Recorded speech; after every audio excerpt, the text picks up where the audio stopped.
Ngayon, tuloy tayo mga bossing Chief Pamuser. Naku po, ewan ko ito. Hindi ko alam. No, kung fake news ba to o hindi. Pero ang alam ko lang dito kay Ramon Tulfo, may alalik o may kilala ho itong mga bubwit-bubwit na tinatawag mga kababayan.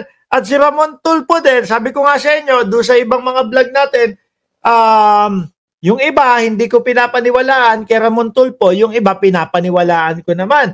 Ano po? Siya din yung nag-vlog o siya din yung nag-post, yung kay Rodante Marcoleta ay hindi ulit. Sorry. O, react naman kayo dyan sa comment section. Sorry.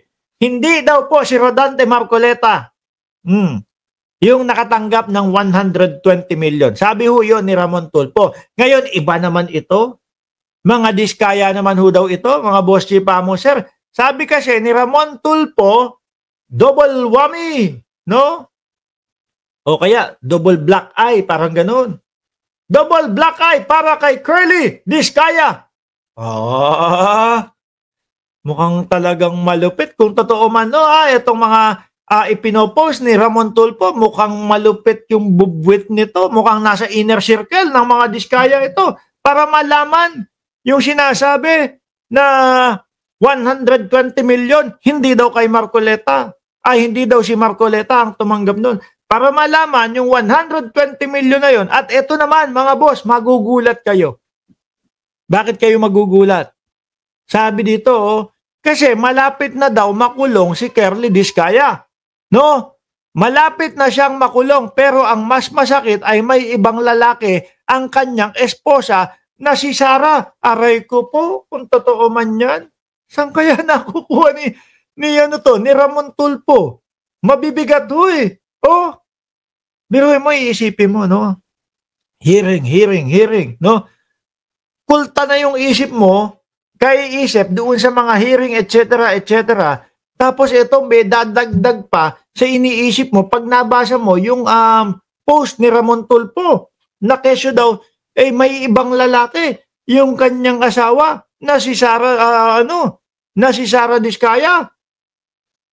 Inisip mo, no? Lantek na to kapag ako nakulong at yung asawa ko hindi nakulong. Di ibig sabihin nun. Ano lang kumbaga ina-analyze lang natin kung ano yung posibleng mangyari kung sakaling totoo ito. Siyempre, ang tatakbo sa isip mo, may bumibira sa asawa ko. Aray, ang sakit tuno, no?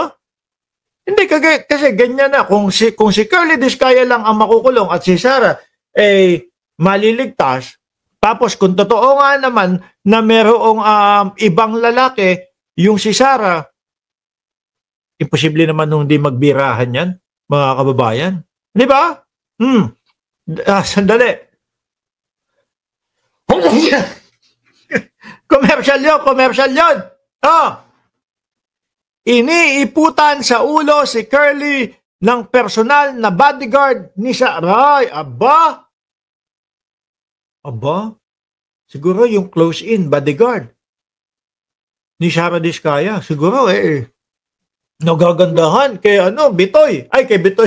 Sorry. Kay Sara Diskaya, yung kanyang bodyguard. Oo. Kung sakali man, pumatol sa kanya, baka malaki ang paambon. Sino kaya doon sa bodyguard? Ngayon mga kababayan, ang mangyayari dyan, tayong mga manonood, pupukusan ho natin ngayon yung mga bodyguard ng mga Diskaya o yung mga bodyguard na nakalapit kay Sara Diskaya. Sino kaya dito yung sinasabi ni Ramon Tulfo na kabit daw ni Sara Diskaya? Mapapaganon tayo. Baka dyan ho nakapokus yung mga manonood. No? Iniiputan sa ulo si Curly ng personal na bodyguard ni Sara ayon sa aking source na malapit sa kanilang mag-asawa. Sino kaya yun? Mabigat kung totoo ito, no? Tayo naman po, hindi tayo basta-basta naniniwala hanggat talagang hindi kumpirmado.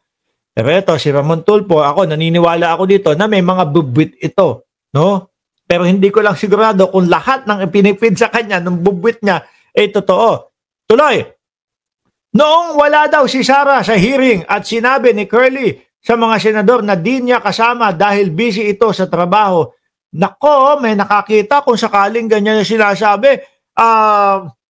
Nasa EDSA Shangri-La pala si Sara at ang bodyguard. Nako po! Kayo, grabe kayo kay Curly Discaya. Ang sakit na nga ng ulo doon sa mga kinakaharap. Mukhang malamang sa alamang, malapit maoblo si Curly Discaya. Tapos eto, lagyan nyo pa o patungan nyo pa ng ganyang issue na ginagantihan daw ni Sara Discaya si Curly dahil sa mga pambababae nito. Oh, babaero.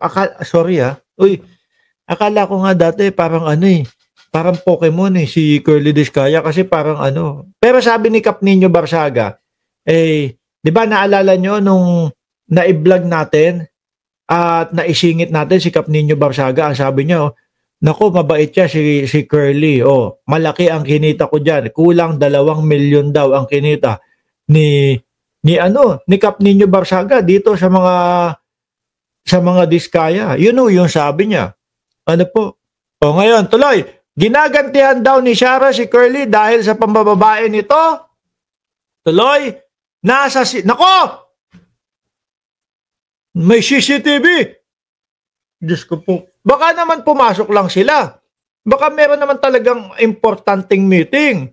Pero sabi, nasa CCTV ng hotel ang pagtatagpo ni Sara at ng kanyang bodyguard ayon sa aking source. Sa yaman ni Curly Discaya. Tapos mababasa niya ito. Nakailang content na o nakailang paskil na o post itong si Ramon Tulfo kay Curly Discaya. Baka mamaya sa yaman ni Curly Discaya, sige, bayaran ko yung hotel ninyo o bayaran ko, ilabas nyo lang yung CCTV na sinasabi nitong si Ramon Tulfo na may pagtatagpo ang aking bodyguard, ang aking SME.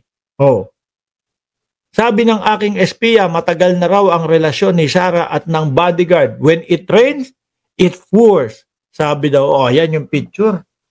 Grabe, Sabi doon sa comment section, mga kababayan, si Ramon Tulfo daw ang matandang si Ian Gasa. Sabi lang yun. Pero yung si Ian Gasa, minsan pumapalpak minsan wala sumasablay Pero yung kay Tulfo, kay Ramon Tulfo, although ganun din siguro may iba sablay, may iba totoo. Pero gaano kaya katotoo? Yaang kay Sara Discaya. Kalaguyo daw sabi ni Ramon Tulfo, yung bodyguard niya. Mabigat na yan. Mabigat na yan. Na paratang yan. Mabigat na content yan, mga kababayan. No? Tingin nyo, posibleng makasuhan si Ramon Tulfo dahil dito sa mga sinasabi niya or hindi napapansinin ng mga Discaya. No, comment nyo dyan sa comment section. Or baka hindi napapansinin ng mga Discaya dahil nga busy sila at problemado sila doon sa kinakaharap nila. Ngayon, na mga ghost project, substandard project, at kung ano-ano pa. At nako, kesa atupagin natin si Ramon Tulfo na sasabihin lang naman yan, naninira yan, atupagin na lang natin itong malaking problema natin. Siguro hindi na isisingit yan. Hindi na isasama yan pagkakaso. Dahil nga pabalik-balik din sila sa ICI. Si Curly, kapag nakikita nyo, di ba mga kababayan, labas-masok sa ICI with matching bulletproof vest. Speaking of ICI alisin ko na ito, mga bossing. Speaking of ICI, ngayon naman mga kababayan, dumako dito